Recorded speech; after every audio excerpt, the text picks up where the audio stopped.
that I was a beast. I was like 13, 14 years old. I didn't even know my potential. I'm sorry, but I don't believe in that. And I know it sounds shitty. I got postpartum now. Wow. Like less than a year ago. I want people to see me and be like, that bitch is real. Like, somehow I go back to pain. Can't seem to walk away. At this very moment, I want you.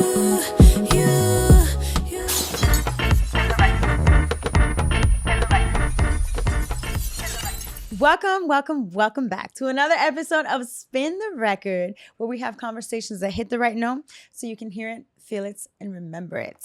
I'm your host, Marcella, and today I have my friend Bri. Welcome, Bri. thank you. That was really good, girl.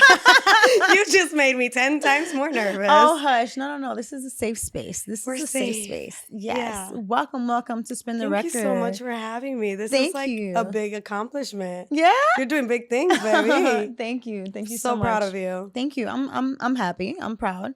Yeah. It's something that kind of just was very spur of the moment, came out of nowhere, and here we are now. You're the person for this.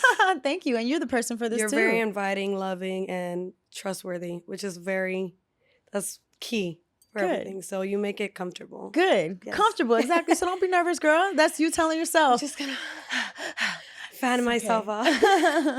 Well, welcome, Bri, aka Barbie Bri. Okay, you know my Okay, name, you know girl. she's a Barbie. We got a Barbie in the house, baby. That's right. I love that you know that. Duh. Like, don't I know you?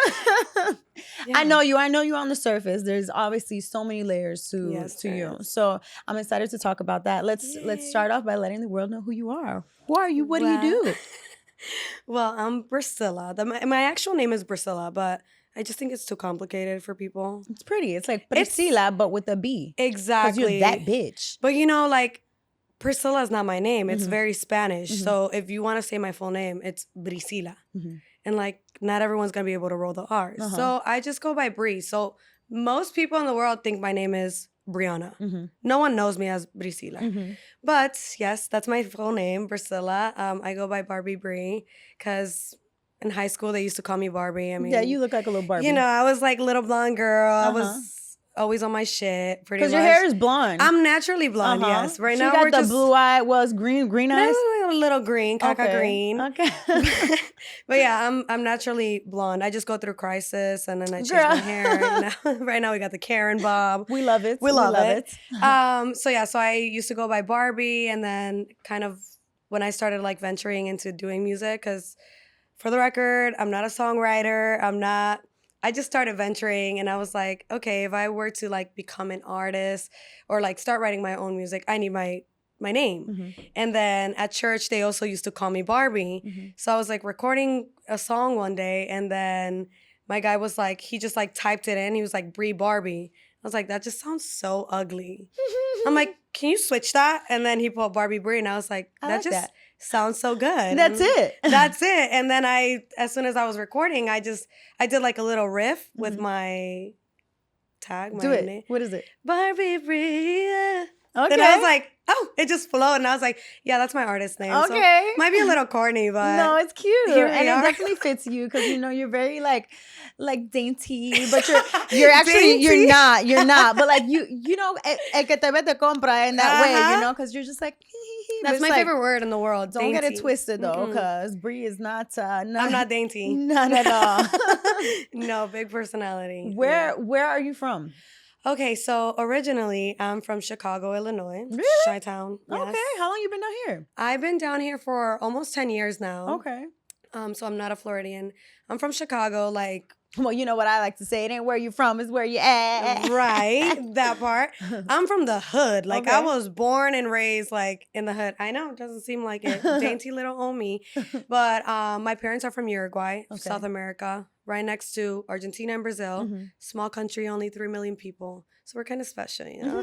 I don't say I'm from Chicago. I always say I'm from Uruguay because Okay. I'm, like, deeply rooted. Like, I was raised in a Spanish-speaking home. Mhm. Like, till this day, I'm almost 30 years old, and it's like, no English in the house type thing.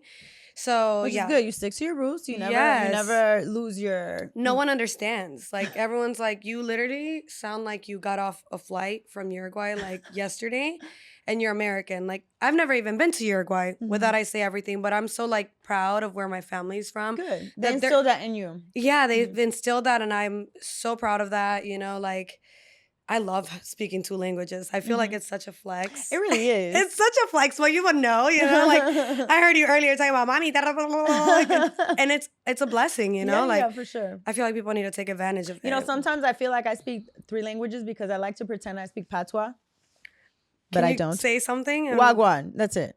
I'm not gonna Okay, embarrass hey, myself. Is your hubby? No, my man is like a mutt. My man is like a million things. He's Okay. He's a mutt. Yeah, he's St. Thomas. He's Trinidad. He's Jamaican. He's also one of his grandpas is Dominican.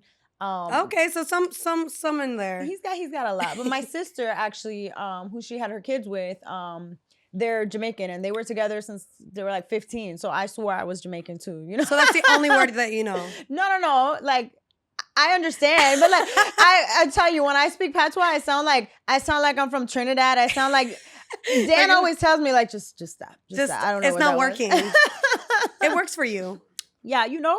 But whatever. Anyway, this ain't about me, girl. It's about you. Okay. I'll make it about both of us. Like, I can't have all the attention on me. Yes, you can. That's Yes, a you can. misconception everyone has about me. Another topic. We'll talk about that. We'll talk about that. So, Bri, you mentioned something along the lines just now that you don't consider yourself a songwriter. So, which I think is crazy because I've heard songs you wrote. I'm like, yeah, this shit is good. Thank so, you. and then you're a great singer. You're an excellent singer. Thank you. So, when did you get your start in music? Whew. Okay, so I've pretty much been like the performing pony in my family. Like since I was a little girl, like I've always been singing. You know, there's music background in my family from my dad's side. My mom's side, terrible. No singing, nothing, just the brains. And then my dad's side, his brother, and his sister, they used to sing on TV, like little guitar shows, you know. Okay. They used to do like a little trio type thing. And they were really like trying for something as kids, but my dad just had like a rough upbringing with his mom, pretty much abandoned them when they were like 10, 11, and whatever age my uncle was. So they were like on their own? They were pretty much on their own with my grandpa, and like that was hard on them because they were really like into the music, you know. It was instilled in them even like by their mother. So it made no sense. So growing and then up, that kind of like makes them resent even wanting to do music if she left them, you know? that part. So growing up, I remember my parents had me in a Christian preschool. And they used to do like acting, singing. And for some reason, like my parents, they just didn't know that I liked to sing. I was probably like 5 or 6. And they didn't know that it was in me.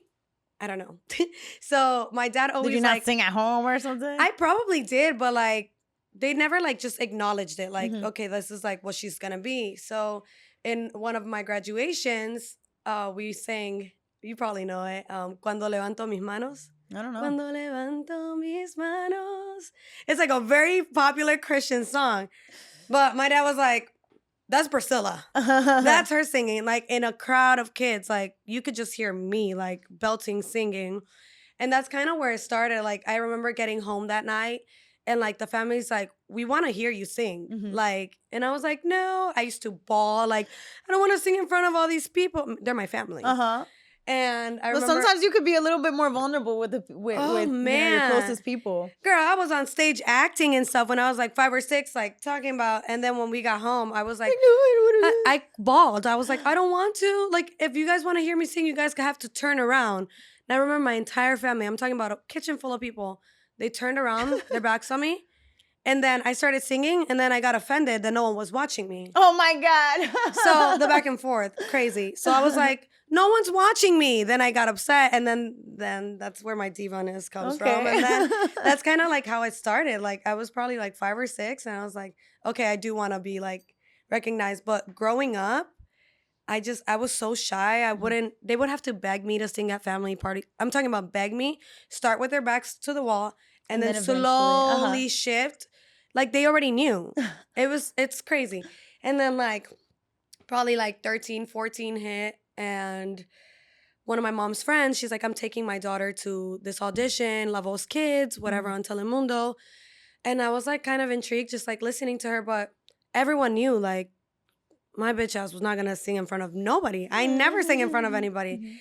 Which is crazy to think of now. Right. Like, they got me to sing at Six Flags, my brother and my sister, and they were like sobbing because they couldn't believe that I got on stage. So beautiful. And I was just like this, singing like face down, don't look at me, nothing. Standing ovation and everything.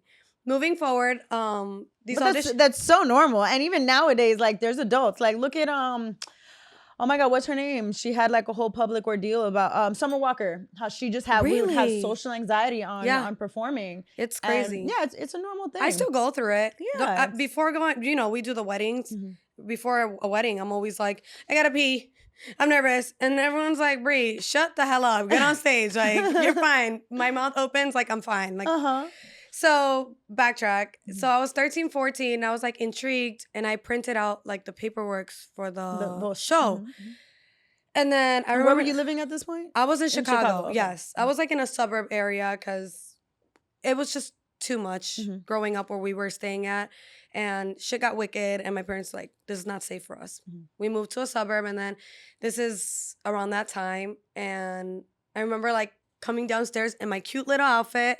I was wearing combat boots, little shorts, leather shorts, and a blue little top. Did my hair, makeup, everything. I'm 13, 14. My mom's like, where are you going? I was like, your friend's picking me up. I'm going to the audition.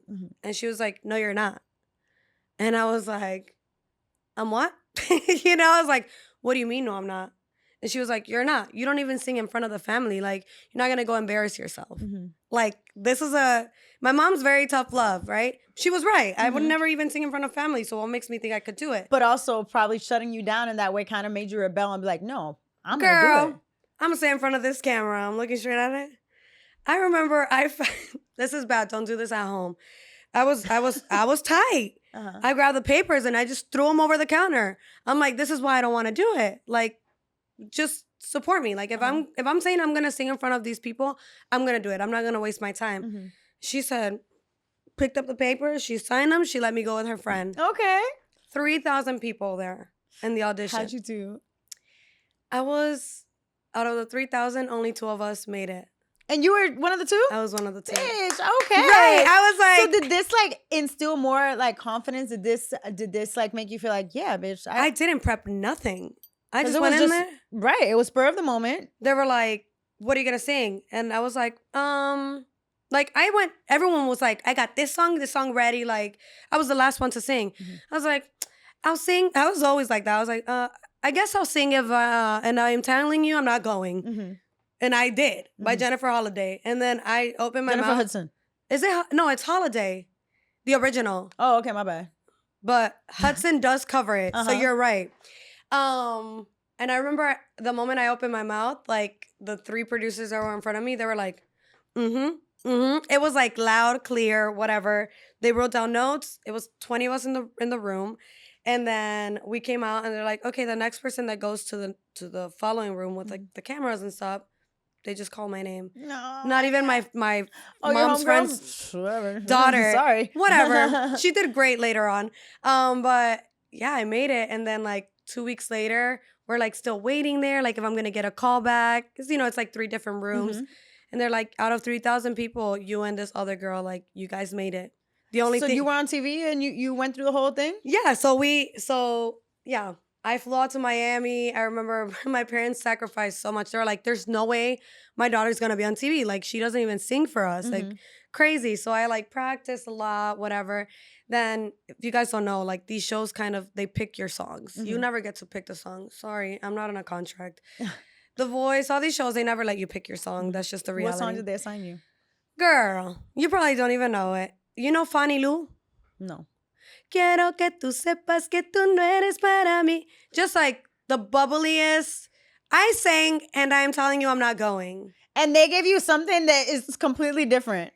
And they gave me this song. They're like, you're going to make it your own. You're going to make it. They try to convince me all around. I was like sobbing. I'm like, why do people think that this is okay? Like I'm like, whatever. I made the song my own, everything. I went through the whole process and I got no chair turns like at all. Oh, shit.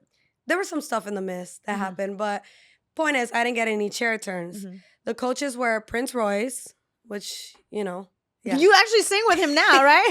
I did for a little bit. We're going to talk about all of this. Hold It's on. a whole full circle. It's a full circle moment. Mhm. So he was a coach, and then it was like, who else was it? Paulina Rubio. Okay. I'm sure you know who she is. Yeah, of course. And Roberto Tapia. He was like a Mexican like singer. Mhm. And I remember I was like defeated. I was like, this is why like I should have never done this. It's horrible. Yeah, because rejection is hard. Girl. In when you're being Yeah. you're giving your art, and you're being vulnerable, and then it's like, nope. It's like, oh shit. You know what's the saddest?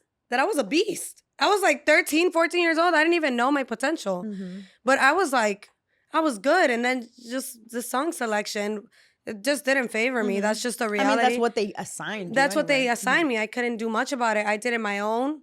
I showed some vocal range, some, you try to show out. Mhm. And it just didn't work out for me. It wasn't my time. It wasn't meant to be. And that's okay. And it's okay. There's a full circle moment, like you said. Mhm.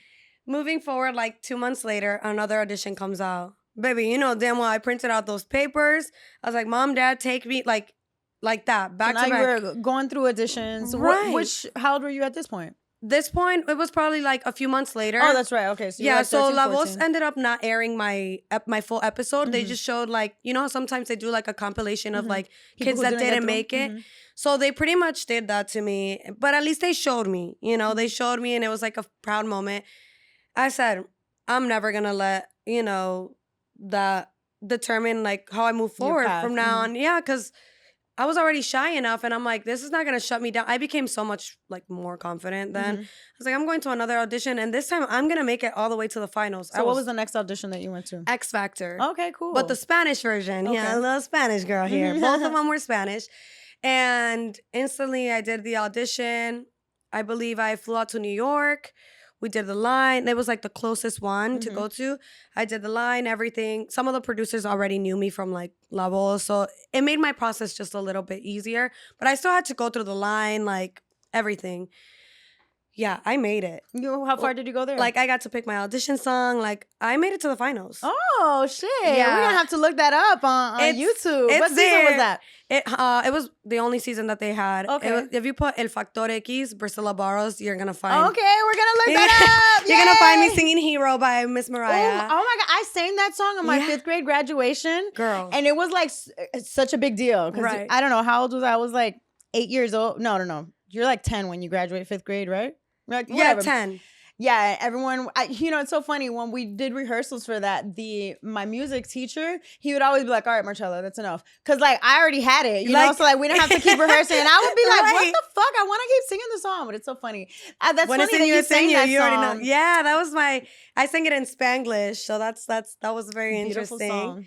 Yeah, so I made it through auditions, and then there was like 4 other rounds. I believe there was one round where like, so I don't know if you know how X Factor works. One coach is with the girls, one coach male is with just boys, then one coach is with like the small kids, and then one coach is with the groups. So Okay. like the trios or whatever, Mhm. whatever the duos. So I believe it was like 30 of us in the girls group, and then we all had to sing the same song. The same Okay, well that's song. pretty cool because then it's like it's Back to back. But I think that's cool that it's like one control and then everybody shows their What can you differences. do with this song? Yeah. Obviously, like when they would pick our songs, it was like crappy songs, and you got to make the best out of it. Mhm. And then I made it past that round, and then they assigned us like groups, and then we all had to sing like as a group. Mhm. And I sang "Yo No Sé Mañana" by Oh. Luis Enrique. That's a beautiful song and I fucking hate doing that song. Really? I don't know why I hate doing I it. never do that song, and it's in my repertoire. Interesting. You do Latin songs, right? I do. Yeah, I do a lot of the Latin songs. Yes, me and Laura, we Okay. like pretty much split them. But yeah. So I did that group song, and I didn't know this, but there was a girl that was my age in the group, and then a few little kids Mhm. in the group that were assigned. Made no sense. And one of those kids, he's the voice of Coco. You know Oh, cool. Miguel Yeah, from uh-huh. Coco. Mhm. Yeah, he turned out to be a superstar. But all the kids in that group, when they would interview them, they would say that I was their biggest competition. I'm like, I didn't see myself in the light Mhm, mhm. at that time. I'm like, that girl's so good, the one I was singing with. And out of all the groups in that stage of the competition, we were the only group that all made it. Like the Oh, that's 5. Everyone exciting. was like getting sent home. Mhm. And then our group like completely made it. And then judge's house, I made it. Like out of like 10 of us, only 3 of us made it. It was really fun. And then from there, Mexico live shows. I was Okay. gone for like 2 months. Shit. All right. And it was an experience, girl. How far did you get in there? I went to the finals. Okay. I got 4th place. Nice. Girl, I knew I was gonna end up in 4th place. I said in 4th place, and I said I had accepted it already. I don't know why. Like, I have like good, what's the word? intuition. Intuition. Mhm. So I would always see like the final 4, the ones that we went final 4. I would always see that one of us would open the show and one of us would end the show. And then the next day, one of us would open the show, one of us would end the show. So the top 4 for like 2 weeks, it was like that. Like I would open the show, my girl would close the show. The group of boys would open the show, the boy would like close the show. Mhm. And like it would switch off. So I was like, oh, we're the final 4. Mhm. I just knew. I was like, we're the final 4. And then based on dresses and the final, I already knew I was gonna be the 4th place. They gave me like the ugliest dress. Oh my God, girl. They gave me I'm not even kidding. I watched too many pageants and stuff growing up. I'm like, I'm gonna be 4th place, but it's okay. Like I've made it far. I was far from my family. Like they couldn't be there with me. I was just like ready. I got good at But songs. it was still a journey, an experience. Girl. Obviously, that was a big impact on Yes. how you transitioned into music, especially Today. because you were, you started off being really shy. You wouldn't sing with your family. Super. So I think that was, first of all, very bold of you to just One be day like, to another. Yeah, I'm gonna literally. do it. And I think that was definitely a catalyst in changing how you perform. Yes. So once you had a taste of that, you kept doing music, I imagine. Yes, I haven't stopped. Won 4th place, and then like obviously I came back to school. This was like the trickiest part because when I came back to school, I'm in high school. Mhm. Like I'm a freshman, and You're like famous at this point, right? I'm You're like- famous. I came back home and like, you know how shitty it is to go on socials because I was so disconnected. Like all I would do is post about like, you guys vote for me, blah blah blah. But like my family was in charge of that. I'm sorry. I'm so humble Mhm. that I would never get online to be like, vote for me, guys. Like Mhm. my family was like, guys, vote for Bri, blah blah blah, making signs, putting them everywhere. Mhm. Like they took care of that part. Like I was just so disconnected because I never wanted to be like the attention seeking. I can completely relate to that. I'm And I sure. think that's something that we as artists, we have to learn that Yeah. that's almost like, the imposter syndrome, And that was the main thing that I would say, like, oh, I'm not here to ask for attention. Or like, yeah, you're not asking for attention, but this is a gift. This is a talent Exactly. that you are given. Like, you're not gonna hold on to it. You Right. showcase it. And Right. yes, you are gonna have to, quote unquote, be annoying Yes, sometimes because yes. this is a part of the industry that you're in. Of course. You are an artist. You are a musician. You expose your music isn't We're just gonna show off anyway. Like it's just Yeah, gonna naturally it's happen. not a matter of showing off though. Yeah. And that was something that I had to work on in changing my perception of that. Because I used to think that, yeah, if I'm gonna sing, I'm fucking showing off that I sing. Like, no, bitch, No. this is what you do. This is your you know? craft. This is who Right. you are. And you don't have to dim your light for other people. So That's where it's at. let's transition to that. So you go back to school, and then what happened? You felt like It gets dark. Yeah, like people were hating on you and shit. Girl. Like, oh, look, she thinks she's all that, blah, blah, blah, blah, blah. I've always been like I've never been an outcast. Like I've always been like the friendly, loud. I mean, you could tell, right? Yeah. Like I've always been like the person that walks in the room and is like, "Hey guys," like, and I don't mean to be like that for attention. Like that's just my person. I'm a Leo, like natural Leo, like leader. I make the space what I want it to be. I've I can talk like this now because I'm confident in it. And before I used to hate it. I used to try to like dim my light, like you said, because I didn't want to seem like a show off or anything. But that's like not my problem. You know what I mean? This is Yeah. just who I am. Right. Learned that along the way. But when I went back to high school, like I went back to school. I hadn't gone to school in like 2 months. I remember getting back to school and like going on Facebook and stuff and like people being like, the hate comments of adults ridiculous. I'm an adult now, and I'm like, I would never leave a hate comment on a 15-year-old. Yeah. They would call me like cara de queso. They would tell me like that I was always desafinada. I'm 15 years old singing freaking Open Arms by Journey. I'm singing Mariah Carey, Hero. I'm singing big songs, you know? Which, in all honesty, I carried, you know? Like, I'm 15. There's so much I could do vocally, right? So I remember like coming back and like seeing all the hate comments. I was like, whatever. Like, kind of me resbala. I was like, whatever. But when I went to school, I was very like public. Like, I would have like newspapers like come to my house and like, you know, do my story, pictures, everything. And then I would be on like newspapers, like different articles. So at my school, we used to like when you would enter, there was like stacks of it. And like the front page was my face. Your face. So I remember 2 days into like me getting back, someone knew that I was like in that next period of class. And then there was a newspaper with my face on it. And it was like written like, it had like stupid doodles on my face. And then it said like, like bad things. Like it was like stuck up, whore, she sucks. Like it was like, I know it sounds so funny in like a movie, but like I was just thinking, like, it just sounds like the typical bully. They were hating on you, you know, jealous. Girl, I crumpled that up and I said, they're so mad. They're so mad because in Round Lake, like, no one, that was the town I lived in, Round Lake, like, no one did shit for themselves. And like, I'm this little girl that was so shy who from one day to another got up and said, I'm gonna do this shit. Everyone knew I was a singer and it was in me, but like, no one knew that I would go to this level of like actually going out and doing it because I was so shy. And that's how I took it. I crumpled that up and I was like, such haters. Like, really. But girl, when I got home, I remember on my way home, my mom was driving and she's like, how is it like going back to school? Like, you're like famous or whatever. My parents think it's like so cool.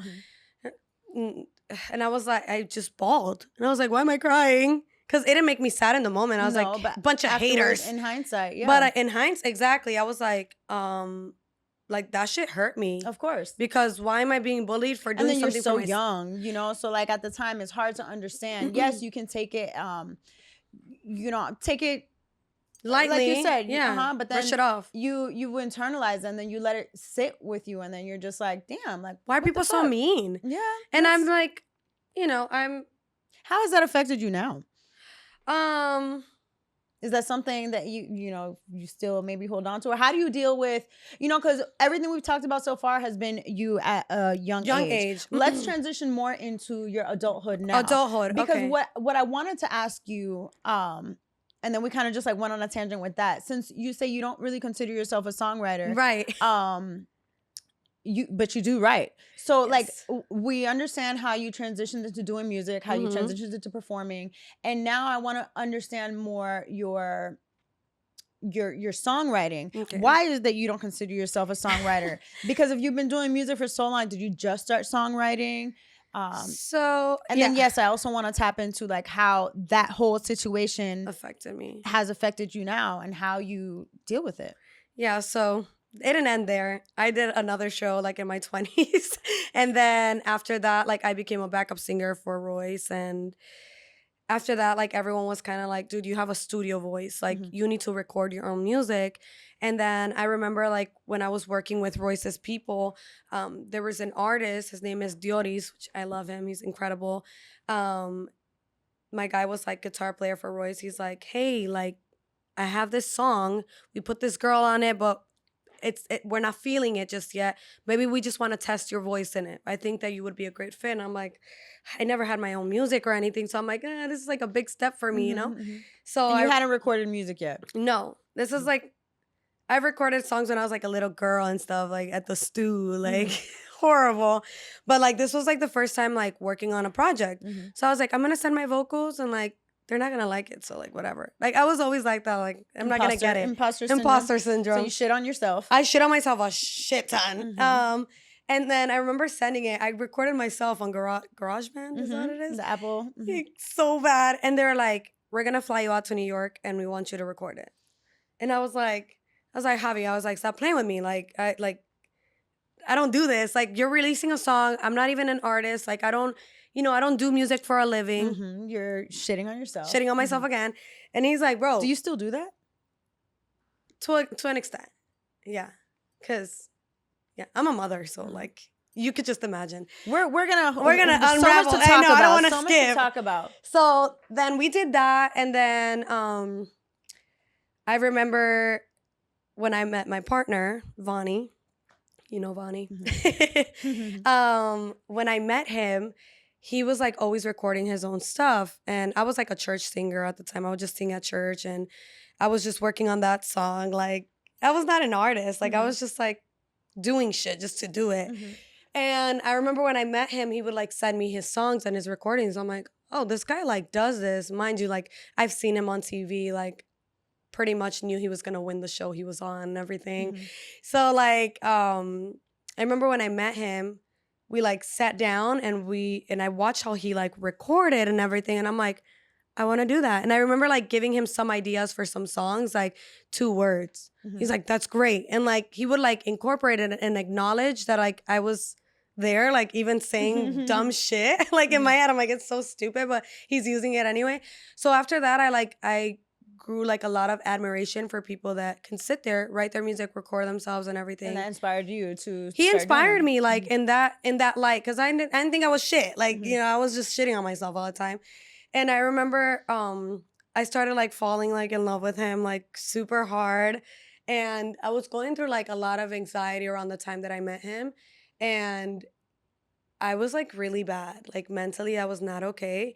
And I remember like saying like, maybe if I try to write a song. But it was so stupid, you know? I'm like, something like an outlet to let it out. yeah, I'm like, people always say like, I'm a musician, you know, I sing for church. Like, I know what helps me like release all those emotions.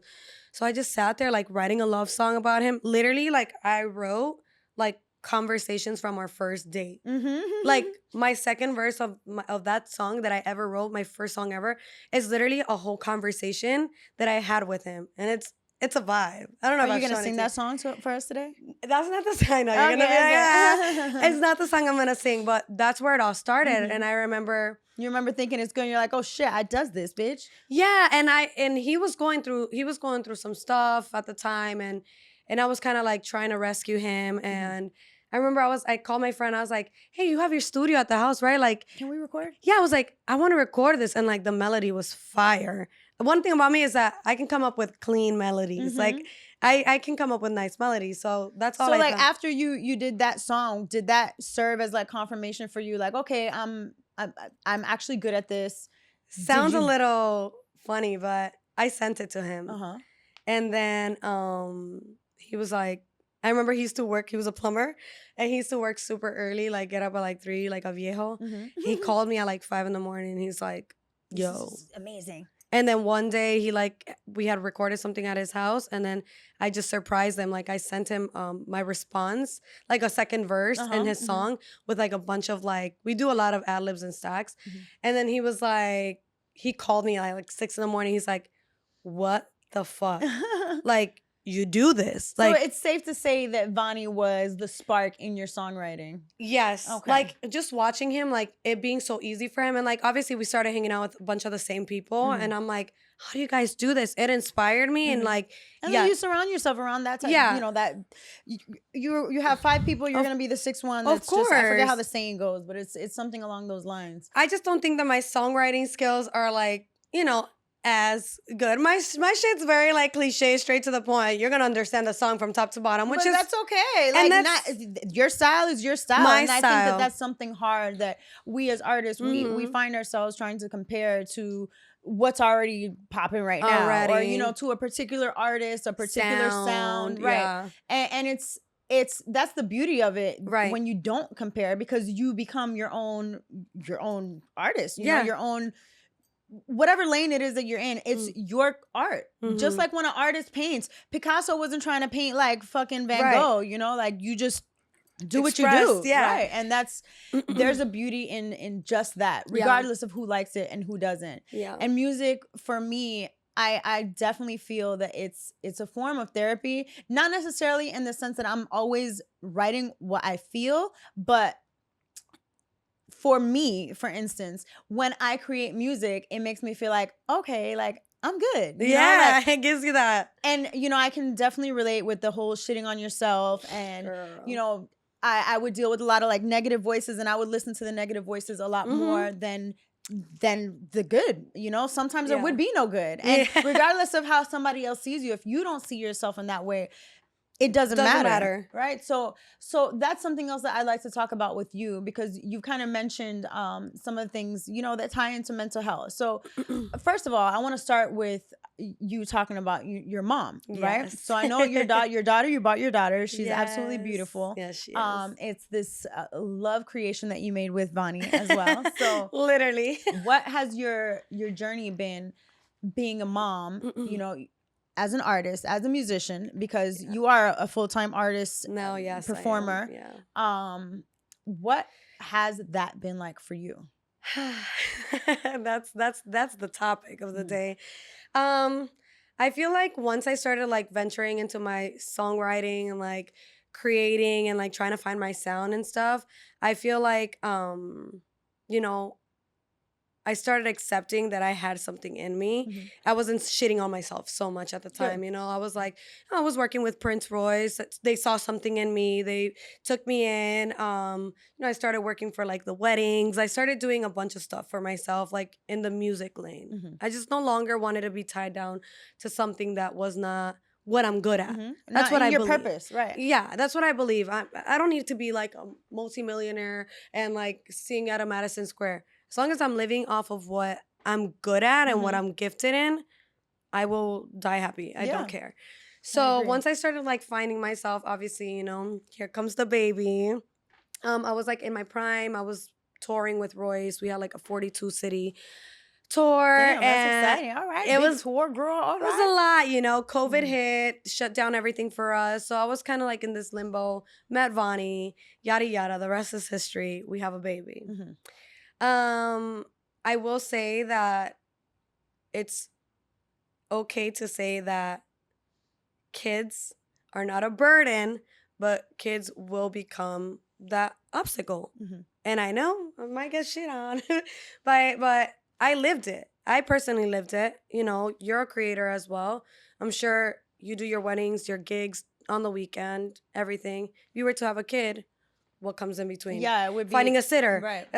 This, that, who's gonna watch her for this day, for that day, from these times to this time. Like, it got complicated for me, you know. And at first, you know, it's happy dandy, we're having a kid. You kind of see it in a light of like a toy, you know, like shiny toy, like change clothes. Like, no, there's so much more to it. You know, there's a lot of responsibility behind it, and like it made me grow the fuck up, like. You know, like it's not a toy. It's not a fake baby. Like, this is like a life, you know. And I'm being completely honest, because that's kind of how I saw the full picture. I didn't see the full picture. Like, girl, I started thinking about this little girl depends on me till she's like 20 years old, and they're gonna still depend on us. Like, you know, the anxiety. You never stop worrying about your kids. Yeah, you know, the anxiety I felt when I spiraled. I was like, wow, like my child depends on me. She can't live without me. She can't do anything without me. So that was felt a lot of pressure. Yes, a lot of pressure. And don't get me wrong, like her dad is incredible. Like, he is very present. He has not, like, when I'm telling you hands down, when I seen how he is with his kids and like how he is about his kids, I was like, okay, he could be the father of my child. I don't care. No, you know, like, just he could be my baby daddy for all I care. Like, I know that he's gonna be a good father. And you know, he didn't want to follow examples from his past or his father and everything. So when I had Satori, like, he's super supportive and everything, but it's like I always say, you know, the men can up and leave. Like, they can go on their trips and and mom kind of always has to stay back, you know. Like, with my career, at least, like, it's hard. We both have the same career, but when he has his trips, he can go. When I have my trips, it's like, okay, who's gonna watch? We think about everything. The women always think about everything. Like, who's gonna watch Satori? Who's like the safest person? Budget? How much? That, like, there's just so much to it. So I definitely will say that it has hindered a lot of the stuff that I wanted to do. But like, and maybe put a pause in the rate at how quickly you exactly. move. And don't get me wrong, I love my daughter. Of course you do. Yeah, I think everyone knows that I love my daughter. I think that she's, girl, that's my best friend. You guys are gonna see us rocking. Like, give her a few more years. Is she a little singer like you guys? She comes two parents who sing. She is a singer. She's like an actress. She's a whole little show persona. Like she's incredible. Of course, I mean both of her parents are I stars always in their say, own right. if she's not a singer, someone cheated. It wasn't me. That's all I'm gonna say. But no, she's incredible. I love her, and she's taught me to grow the fuck up. Like really, wake up. There's more to it. Like this is not just like games, you know. Like this is. Yeah, you don't really have a choice at that point. I don't have a choice. And So it's definitely a realization, and it's hard one. again, it's a lot of pressure. How did that?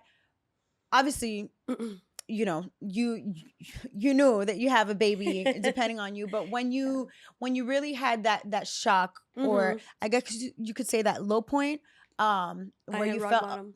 felt a lot of pressure, you felt a lot of anxiety. How did you?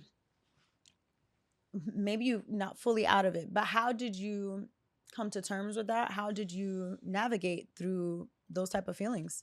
Because you still had to be present for your baby, Right. you know? So I always say people have a misconception, and a lot of old school people have a misconception. I've had people tell me to my face, like, you're a mom above everything. Like, your kids come first. Your kids come first. I'm sorry, but I don't believe in that. And I know it sounds shitty, but I always believe that we come first. Mom comes first.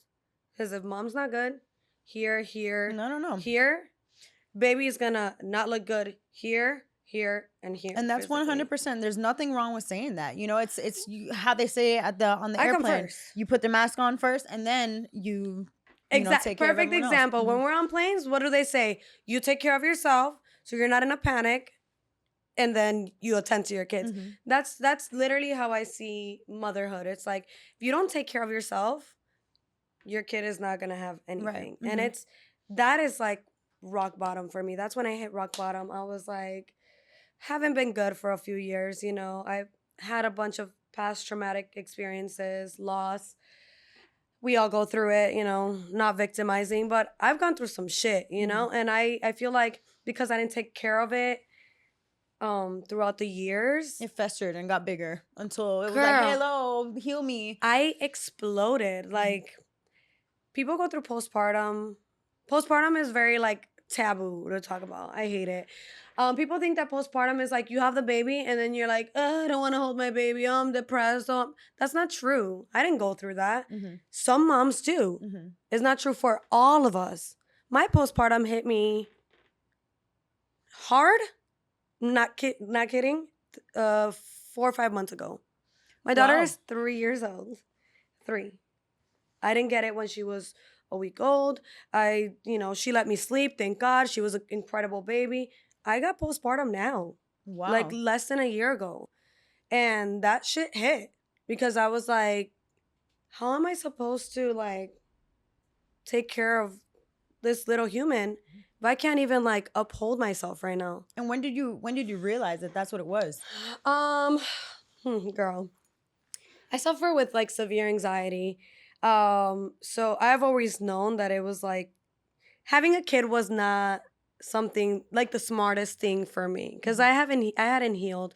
It's never the perfect time to bring a kid to the world. But like you heal. Your healing is a work in progress. You never stop healing, you know? I just think that sometimes you do have to pace yourself and not plan things per se, but I do think that sometimes you have to put in priority, you know, the main things. And I didn't prioritize myself, to be honest, like before bringing a child to the world. So I just had to hit rock bottom. I'm talking about like full-blown panic attack. Like I was dependent on alcohol. Like I could not go to sleep without having a drop of alcohol. Wow. Like, do you know how like hard that is?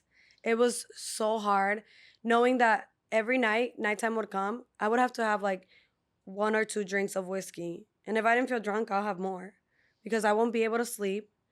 I won't be able to get rest.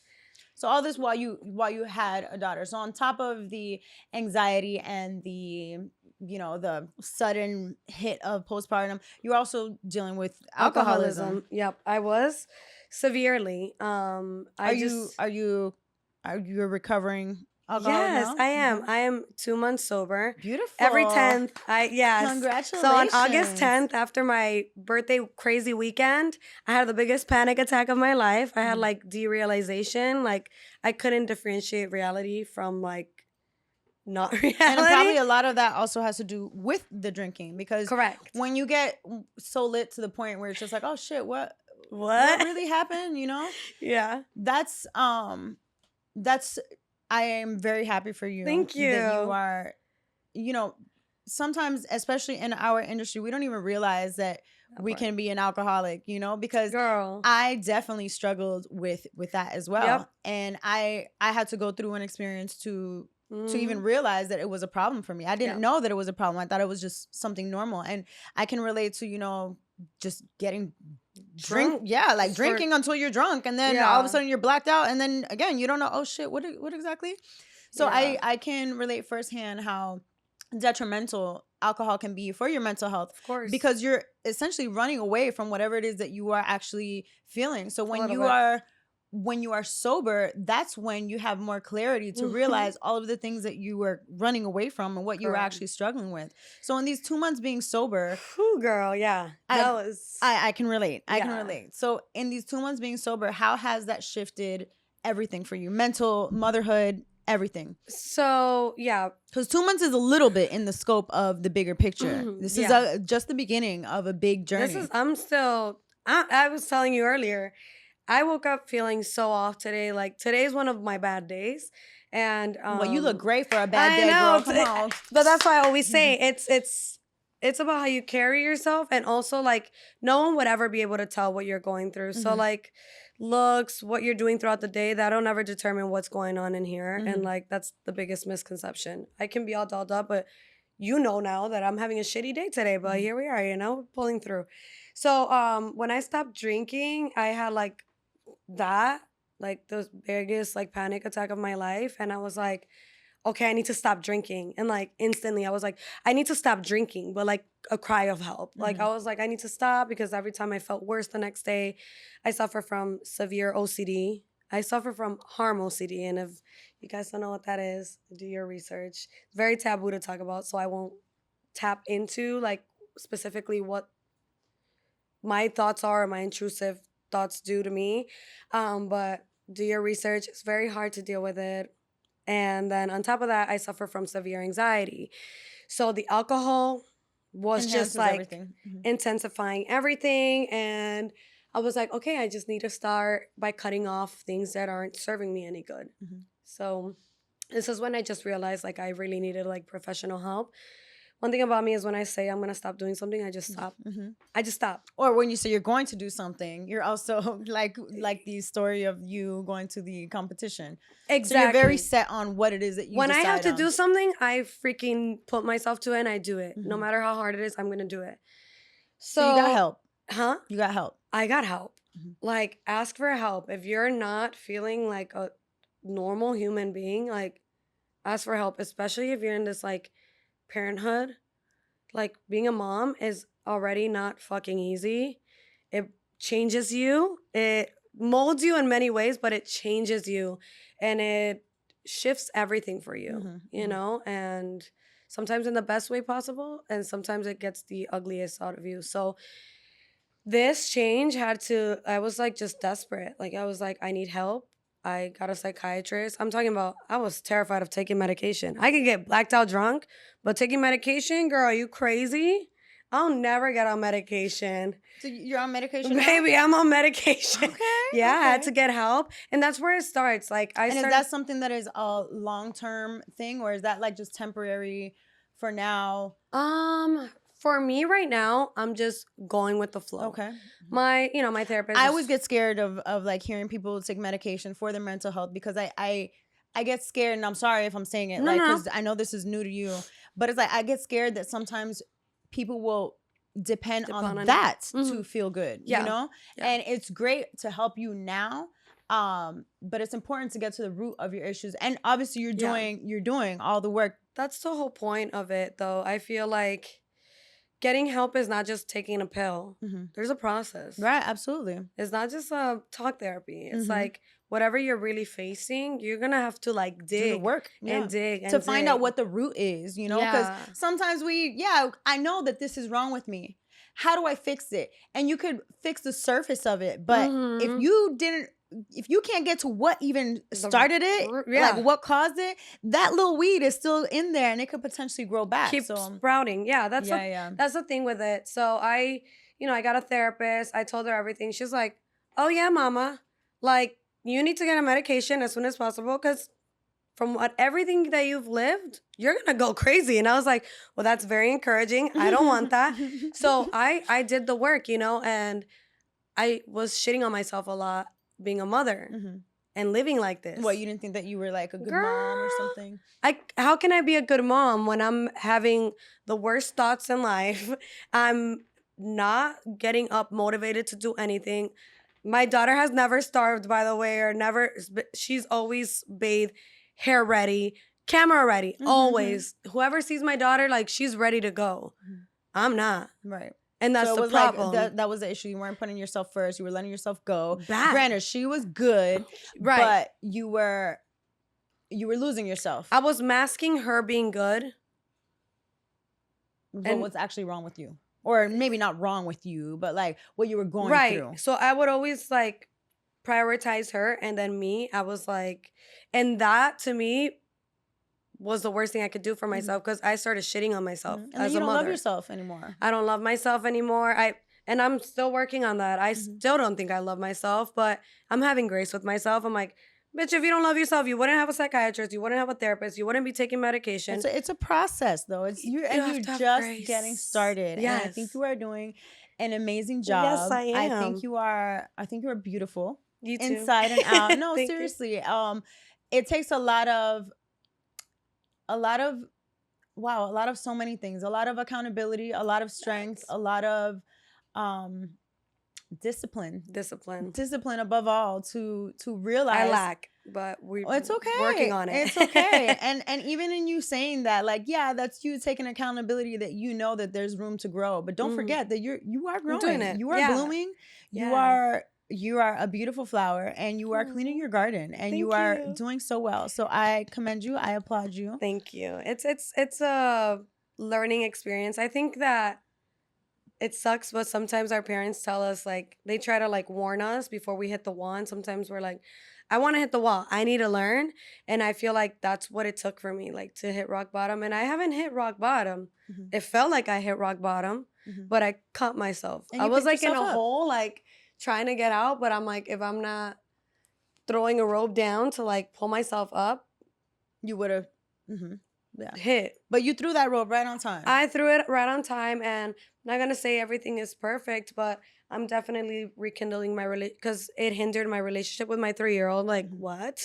Like it made no sense it's to me. also like she it's not that she caused this, but your realization of the pressure of motherhood is what caused it. But it's also like something that saved you, because with the whole alcohol situation, just that in itself is terrible for your mental health. Yes. And maybe had you not had a kid, whether it been 3 years later that you felt this, who knows if maybe you would have gone down a more difficult path with Rockier. alcohol that would have been harder to get out of. So it's almost like your baby saved you. She and I always think about this. I always like, I wake up and I'm like, thank you, God. Like I know the purpose of things. Sometimes we're not appreciative of like what we have, and I feel like with those episodes that I had, like I said, I'm not out of them. I'm still going through it every day. And it's a process. Just little by little, I'm learning to get myself out of it. But I know what her purpose in my life is. You know what I mean? Like I couldn't see it when everything was so like dark. When I wake up every morning, I'm like, holy, I'm still going because of you. Would you have another baby? So there's a little bun in the oven. You're pregnant. She's pregnant. So there is a little bun in the oven right now. I never would have thought that I would want another kid after just venting about just having one. But did you hold on? Did you plan this baby? Like how did this happen? Or we know how it happened. Well, I actually don't know how it happened. Okay. No, No, it was not planned. In this process of like cleansing my system, I had the magnificent idea of taking my birth control. Because you thought maybe it was affecting your hormones. Well, yeah, or something that they don't explain to you is that when you get these like implants, I had the Nexplanon. Mhm. When you get these implants, it exacerbates anxiety and depression if you already suffer from it. Mhm. So I had it for 3 years. I was fine. And then after my reinsertion for it, No bueno. I spiraled. Mhm. And then that's when I said that I hit postpartum. Like everything hit me Okay. at once. Motherhood. So you're like, hold on, if I'm going to make some changes, let me take this shit out. And then boom, all of a sudden, boom, boom, boom. you are granted another blessing. I am 2 months pregnant. Oh This my! is So that crazy. literally just that is incredible. 2 How months it ago, works. you had this realization, to Boom, make these boom, changes, and then at the same time, you were blessed with.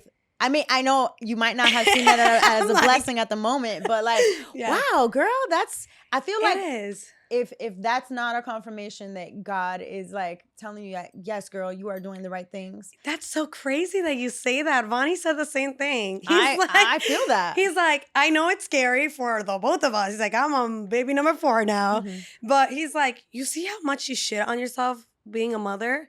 You're like an incredible mother. Something, that he gives me credit for is like how much I've gone through and like how I just hustle and how I keep going every day. Mhm. As He you had should. he had to see me at my worst state, like when I started with the whole anxiety and like OCD, everything.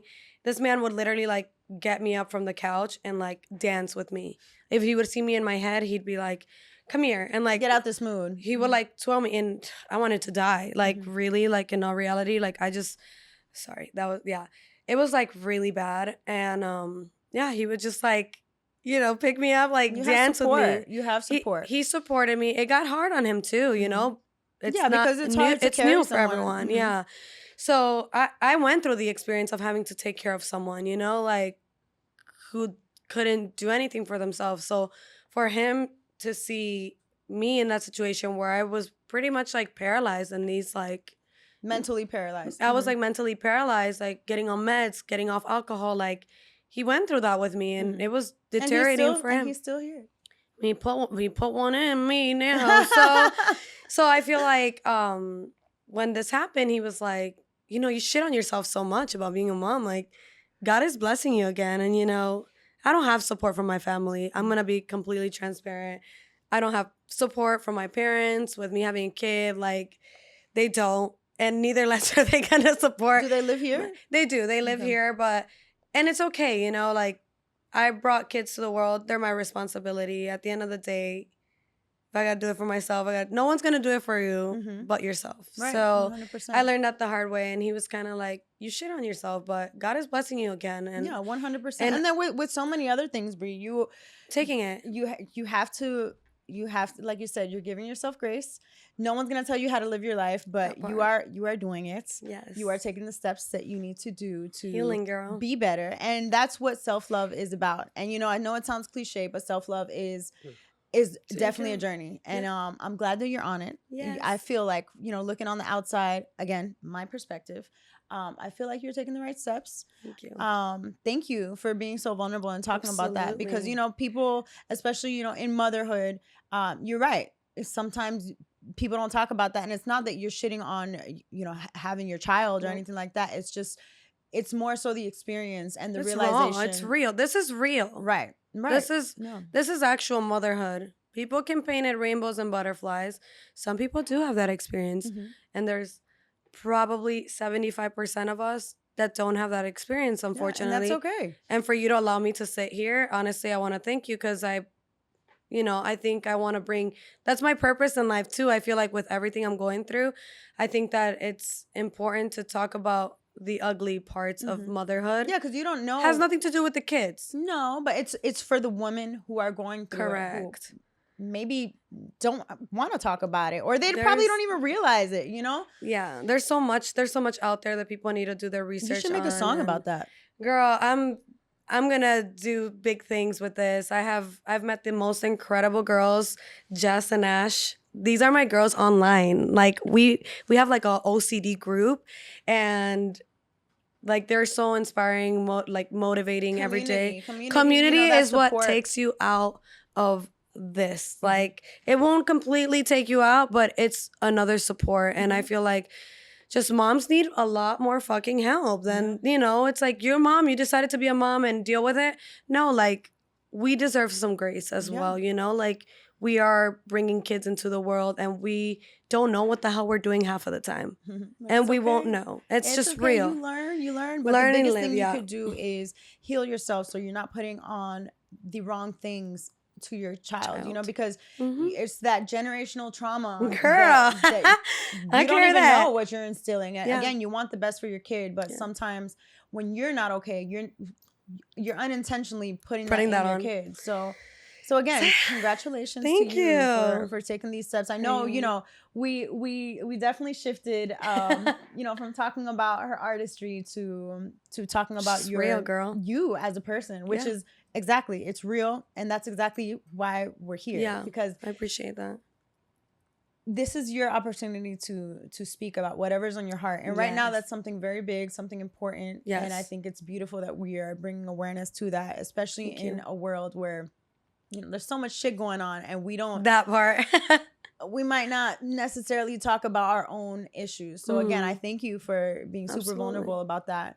Thank you for the platform. Yeah. This is very like refreshing and I feel like a load off my shoulders. Oh my God. I love the music side of myself, but like this is really, Yeah, but sometimes we have this is my life now. The darkness in order to get to the light, So your light is shining bright, even though you may not see it. Like we see it. I know you see it. Thank you. I know now we are going to, transition to the music part of things. So there's something that I always like to ask people when you do music. What is it? Obviously when people see this, I feel like there's a lot to learn from, So as an artist, what do you want people to take away from your music? Wow, I've gone through a lot, I feel like I just want to share my story. One of my biggest inspirations is Amy Winehouse, and I'm sure you've heard a lot of her music. No, who's she? Right. They try to make me go to rehab. I feel like I'm like a little bit of her, like she would share her story and it was just so real and raw, and she was pretty much like, I don't care how simple my lyrics are. I don't care if I'm pretty much just sharing like what I went through yesterday. Like this is the music you're getting, and this is me. This is raw me. And I feel like that's what, like this podcast, for example, like you giving me the platform, I'm showing like myself. And I feel like with my music, also like Vani is a big supporter and like he helps me a lot with my creative process. He's helped me like venture into like my songwriting, and he will air out a lot of our business and songs that we write together. And he's like, this is your outlet. Like, this is where you're gonna talk about like the shit that, therapy. that I put you through, that people put you through. Like, and that's what I want. I want people to see me and be like, that bitch is real. Like this song is not like fiction story. Is that fiction or nonfiction? No, when it's not real. See, girl, I'm not book smart. Fiction is fake. Nonfiction is real. Right. So I want people to hear my music and be like, I know this bitch went through that, like, and feel it, So I feel like that's kind of my purpose. Obviously, right now I'm in a different lane. I'm still making music, but I'm in like this healing process, trying to grow as a person to put that into my music, and slowly but surely I'm doing it, and that's just what I want. I want just to be raw, authentic Bri, and when you listen to a song and sing along with it, I went through that, and maybe you did too. Okay. And you're singing from your own experience, so hopefully that's what I can start putting out there. Real, raw, and authentic Bri. Real, raw, authentic Bri. I like that. That's what we might title this episode. Real, raw, and authentic Bri. I love it. Yes. So my girl, thank you so love much. You. I love you more. I'm from sweating. the bottom of my heart. Me thank too. you for being here. Are you ready to spin your record? I'm ready to spin She's like, I don't know. Am I ready?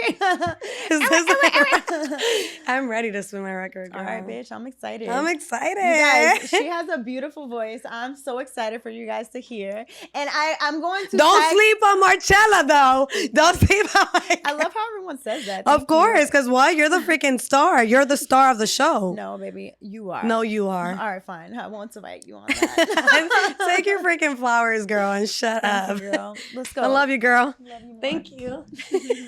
Let's do it.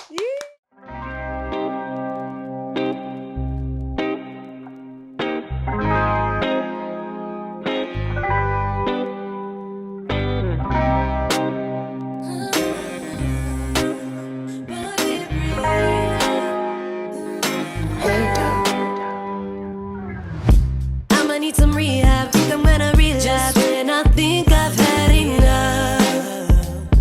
I go back into your arms cause I'm craving this toxic love. Pero me convienes. Decido quedarme entre tus brazos atrapar. Como una droga eres mi cura y necesito más. Only knowing I need to. Cause I hate for someone else to please you. So I stick around even if it hurts. Knowing I'll regret it. We only seem to say goodbye with words. And somehow I go back to pain. Can't seem to walk away. Addicted to the shame. Face is like a tattoo inside my brain. Haunted by your name. A poison I can't shake. A kiss of death that comes with Novacaine. Comes with Novacaine.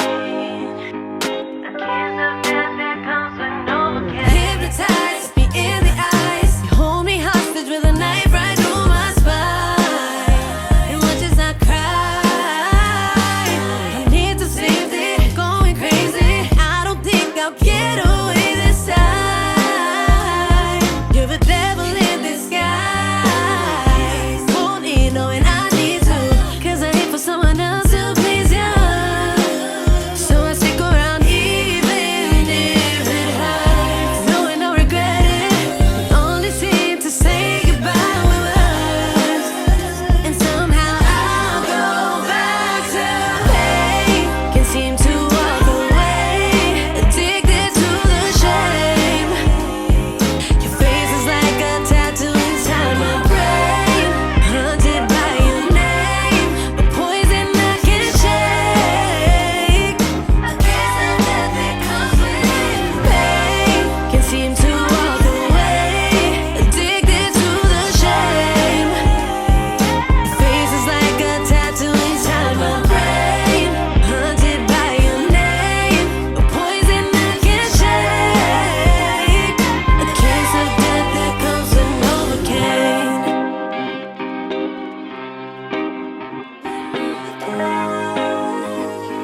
A kiss of death that comes with Novacaine.